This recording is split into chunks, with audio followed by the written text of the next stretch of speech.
مجھے تکلیف اس بات کی نہیں ہے، مجھے تکلیف اس بات کی ہے کہ کہاں ہیں وہ لوگ جو کہتے تھے انسانی حقوق کے علمبردار؟ کون سے انسانی حقوق اس ملک میں رہ گئے ہیں؟ نہ عوام کے انسانی حقوق ہیں، نہ فیملی کے انسانی حقوق ہیں، اور نہ پولیٹیکل پرزنرز کے انسانی حقوق ہیں۔ ایک شخص عمران احمد خان نیازی صاحب کو، اور یہ جو بانی چیئرمین نہیں ہے، وہ وزیر اعظم عمران احمد خان نیازی ہیں، آپ نے ایک عوامی وزیر اعظم کو جیل کے اندر قید کر کے رکھا ہے۔ پہلے آپ نے قید کیا، اب اس کی فیملی کو اس سے ملنے نہیں دے رہے، ان کو سخت ترین جیل آپ نے رکھا ہوا ہے۔ تو یہ سب انسانی حقوق جن کو تب یاد آتا تھا نا، اے سی نہیں دیا گیا، سیری پائے نہاری نہیں ملی، تو اب تو بیسک انسانی حقوق نہیں مل رہے۔ ایک بہن کو بھائی سے نہیں ملنے دیا جا رہا، پرچوں پہ پرچے کاٹے جا رہے ہیں پوری لیڈرشپ کے اوپر۔ آپ مجھے یہ بتائیں، عوام بھی دہشت گرد ہے، ہم بھی دہشت گرد ہیں، تو بچہ کون ہے اس ملک میں؟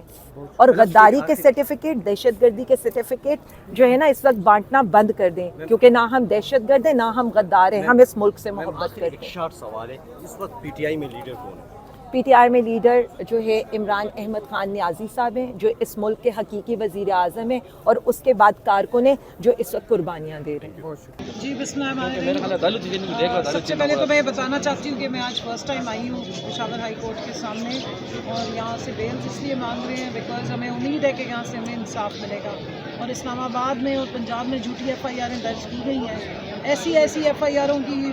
اسٹوریاں بیان کی گئی ہیں جن کو پڑھ کے ویسے تو ہنسی آتی ہے اور شرم بھی آتی ہے کہ پاکستان کا نظام انصاف جو ہے وہ ایک تماشا بن چکا ہے۔ جن ایف آئی آرز میں میرے نام کم از کم اسلام آباد کے ڈالے ہیں، تو میں صرف یہاں سے واضح کر دوں کہ میں اسلام آباد پہنچ نہیں سکی تھی، میں راستے میں تھی، میں تو ایون راول پنڈی بھی نہیں پہنچ سکی تھی کیونکہ راستے بند تھے، اور میں اپنی کانسٹیٹوئنسی ان 166 احمد پور شرقیہ سے اپنے قافلے کے ہمراہ نکلی ہوئی تھی، اور اس وقت کسی موقع کی نہ ان کے پاس کوئی فوٹیجز ہیں، اگر یہ کوئی لوکیشن وغیرہ نکالنے کی کوشش کریں گے تو وہ بھی نہیں ہے، لیکن ان کو نہ ثبوت سے نہ حقائق سے کسی چیز سے کوئی غرض نہیں۔ دوسری بات یہ ہے کہ اگر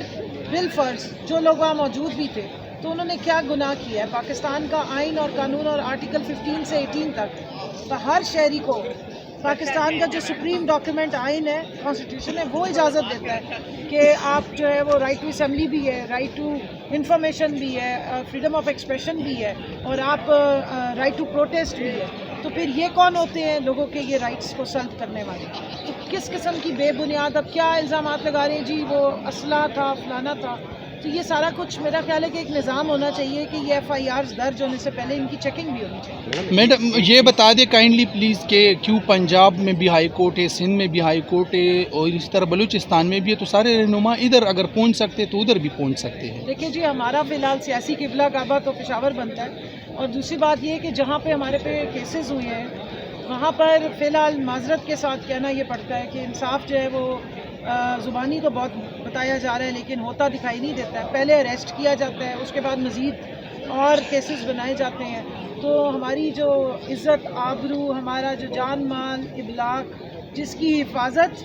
ہمارے پولیس والوں کے یا دوسروں کے ذمے ہیں، بجائے اس کی کہ وہ اس کی حفاظت کریں وہ اس کو ایکسپلائٹ کریں، اس طرح کے جھوٹے کیسز بنا رہے ہیں، اور عدالتیں جن سے ہماری امید ہے کہ وہ ہمارے رائٹس کو ایز سٹیزنز پروٹیکٹ کریں گے، وہیں پر جا کے ایسے جھوٹے کیسز چلتے بھی ہیں، درج بھی ہو جاتے ہیں۔ تو لہٰذا جہاں پہ انصاف مل رہا ہے، جہاں انصاف ہوتا نظر آ رہا ہے، اس لیے وہاں پہلے آتے ہیں کہ ایک پروٹیکٹیو بیل لے لی جائے اور پھر جا کے انہی کیسز کا مقابلہ کیا جائے۔ میں نے 44 کیسز ڈیفینڈ کیے ہیں، میں آج تک کبھی پروٹیکٹیو بیل لینے نہیں آئی، لیکن اب جس قسم کے کیسز ہو رہے ہیں اس میں ہمارا گھروں میں رہنا مشکل ہو گیا۔ میرا پہلے جو میرا آبائی گھر تھا وہ پورا توڑ دیا گیا، کچھ بھی نہیں وہاں چھوڑا ہے، اور اب جو میرا جس گھر میں رہتی ہوں وہاں میرے ساتھ بچے ہیں، میں اب آئی ہوں تو بچوں کے ساتھ آئی ہوں، اس وقت میرے ساتھ چھوٹے بچے بھی ہیں، میری والدہ بھی ہیں، اور یہ فسطائیت جو ہے ملک میں پچھلے 2.5-3 سال سے جو چل رہی ہے، جس کو اتنا بڑھاوا دے دیا گیا ہے کہ ہم اس ملک کے محب وطن شہری ہونے کے باوجود اب دل میں دکھ محسوس کرتے ہیں کہ ہمارے ساتھ کس قسم کی ٹریٹمنٹ کی جا رہی ہے، صرف اپنا حق مانگنے پہ، اس ملک کے شہریوں کے حقوق کے لیے آواز اٹھانے پہ۔ میڈم یہ احتجاج اسلام آباد میں بڑا ہائپ کریٹ ہوا تھا، بڑی تعداد میں لوگ نکلے تھے، اس کا کچھ نتیجہ نکلا ہے کہ آپ سمجھتی ہیں پولیٹیکل ورکر لیڈر آپ کی، اس کے آپ لوگوں کے جو احتجاج کیا ہے ڈی چوک تک آپ لوگ پہنچے، اس کا کوئی پازیٹیو ہوا ہے؟ پارٹی کو کوئی فائدہ ہوا دیکھیے ہے؟ پارٹی کو کیا فائدہ ہونا ہے؟ یہ پاکستانیوں کا احتجاج تھا، یہ کسی پولیٹیکل مقاصد کے لیے نہیں تھا، یہ پاکستان کے لیے، اپنی آزادی کے لیے تھا۔